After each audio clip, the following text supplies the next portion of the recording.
At first glance, a small copper-colored coin might not seem important. It might sit unnoticed in the corner of a drawer, dropped on the sidewalk, or passed casually from one hand to another. But in the world of numismatics, even the smallest, most overlooked coin can hold extraordinary value.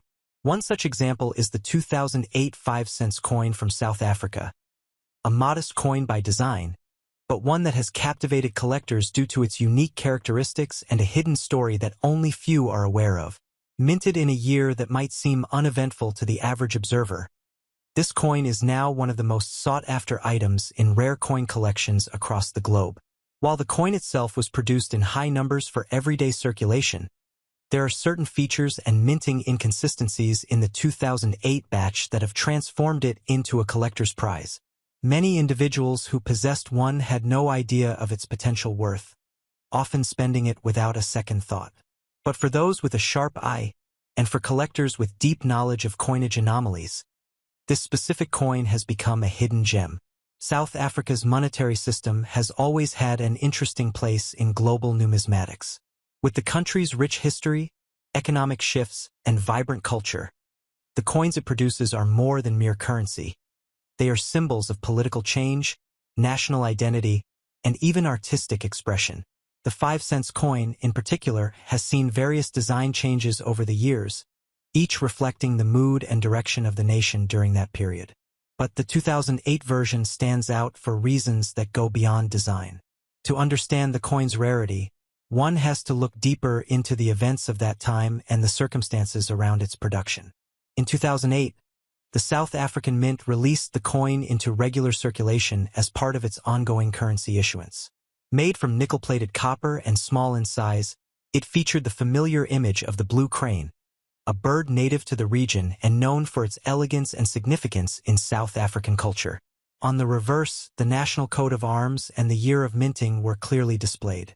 All of this seemed routine, but within the release, something unusual occurred. A small batch of these coins was found to contain a minting error, a slight misalignment in the die or a variation in the metal composition, depending on which numismatist you ask. These subtle errors are often undetected by the average person, but to collectors they represent uniqueness. A minting error essentially makes the coin one of a kind. In the world of collectibles, rarity is everything. And in this case, the 2008 5-cent coin became rare not because it was scarce, but because this variation was. Suddenly, a coin worth less than a loaf of bread became a conversation starter among experts and investors. The market began to respond. Coin dealers started to list the rare variants, and collectors scrambled to examine their own pockets and piggy banks. Forums lit up with discussions about die cracks, off-center strikes, and unusual edge markings. Some even sent their coins to professional grading services for authentication and value assessment. It wasn't long before the coin began commanding impressive prices on the secondary market.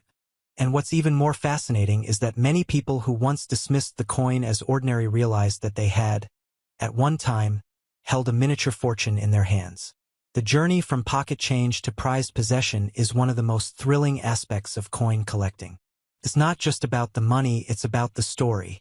How something so small and seemingly unimportant can hold immense historical and economic value is what keeps the hobby alive.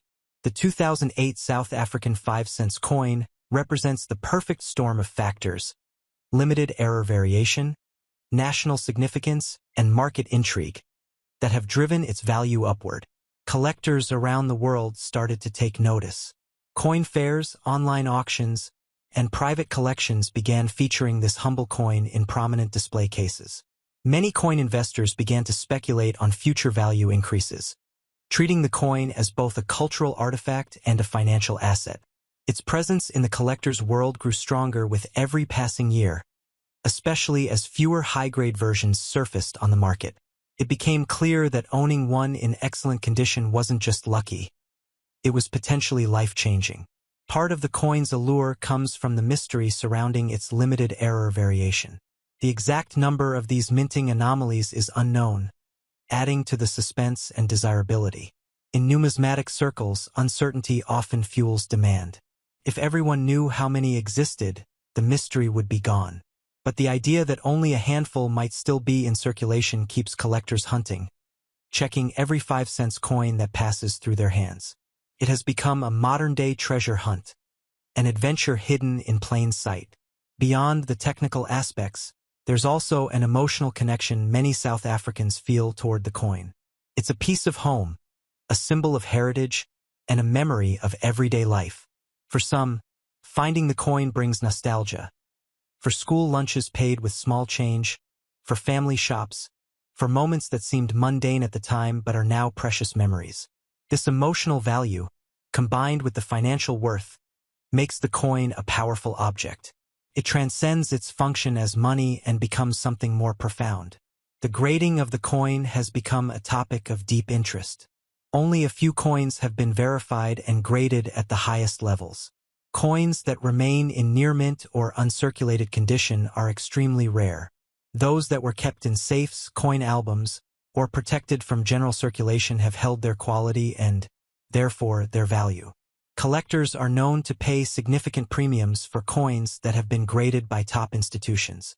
The difference in value between a circulated coin and an uncirculated one can be staggering, especially for coins like this that are already rare in their error form.